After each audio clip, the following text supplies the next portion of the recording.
This little tiny house has to be one of the best things I've ever done in my life. I built it, $5,000. There's no mortgage. Taxes are next to nothing, 26 bucks last year. I think they're gonna go up to 40-something dollars this year. And I live on an acre and a half. There's just no stress involved with this house. Maintenance cost, nothing. If it burns down, I can rebuild it or buy a little shed from Home Depot. I don't have any insurance costs because I don't need insurance on it. And there are a lot of people, especially like the new generations, who want to live in a tiny house. There's this whole tiny house thing going on. I know in Texas it's a big thing, I think. The thing is if you buy one manufactured, they're like $90,000. But you can build this one on an old trailer frame that was sitting here. I don't know, can you see the tongue coming off that? So there was a trailer sitting here in the mobile home, and we cleaned it all off, got it all cleared.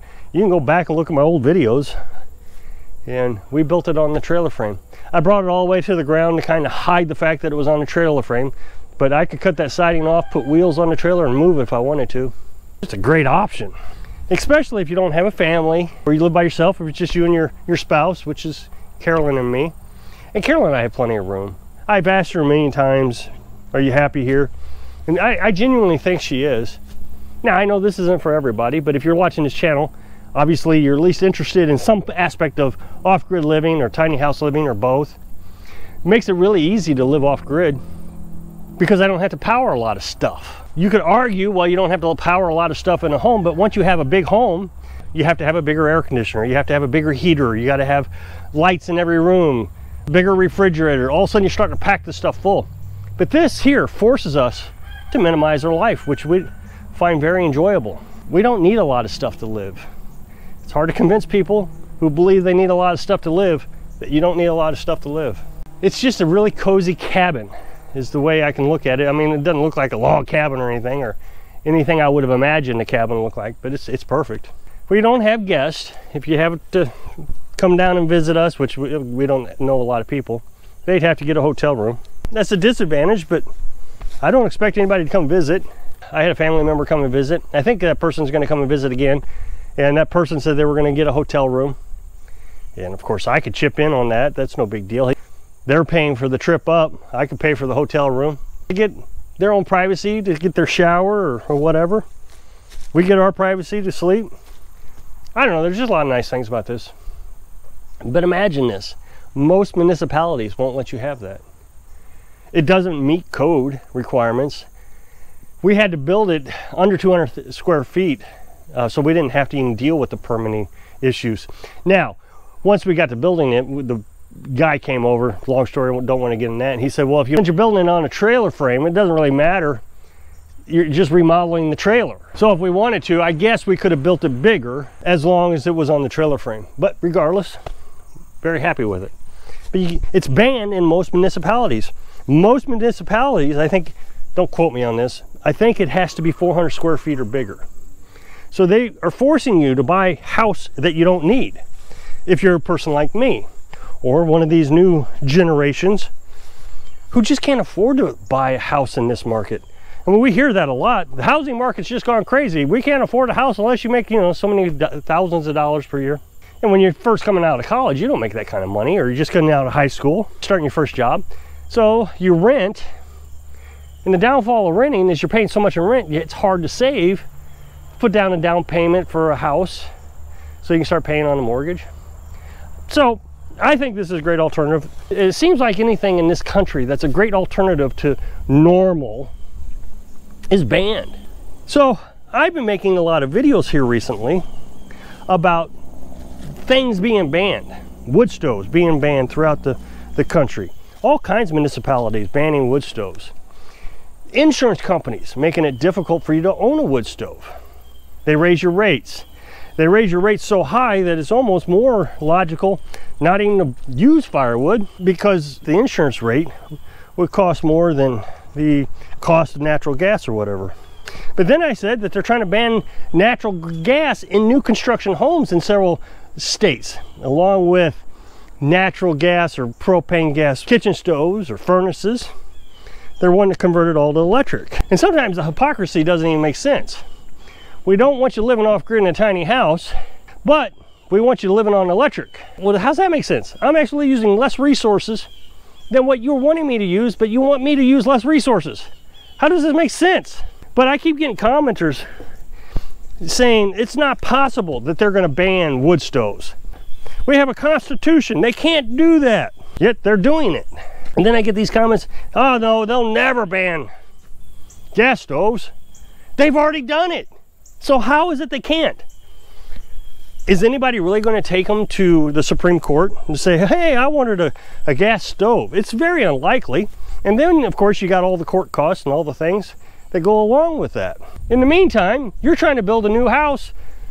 You got to put that on hold until you get it through the court system. Is it really worth it? Probably not. Oh, well, I guess I'll just do what they tell me to do. And that's how we get more laws. The other thing you have to remember, people tell me all the time, I need to advocate for voting. And that's fine. Yeah, go vote. I'm not going to advocate for it. Here's my thinking with advocating or pushing a political agenda. It doesn't matter who you vote for. It really doesn't.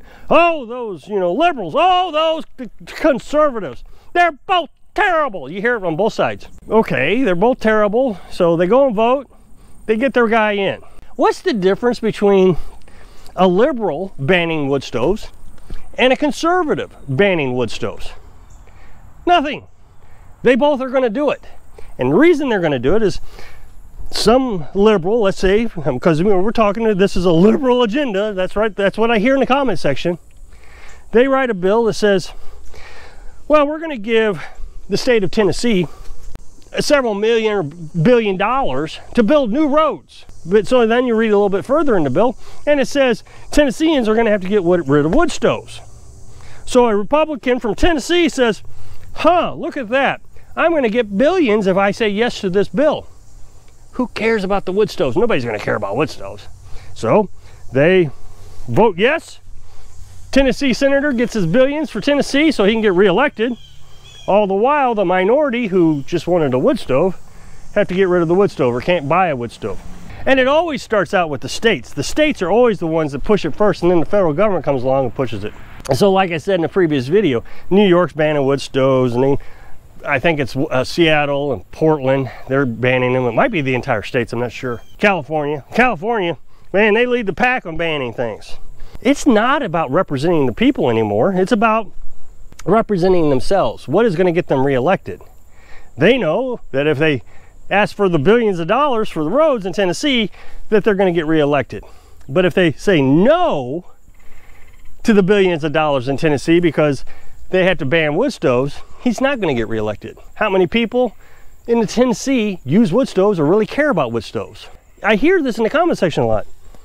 Politicians need to represent their constituents. Honestly, they are. The minority that uses wood stoves aren't going to be able to sway the vote.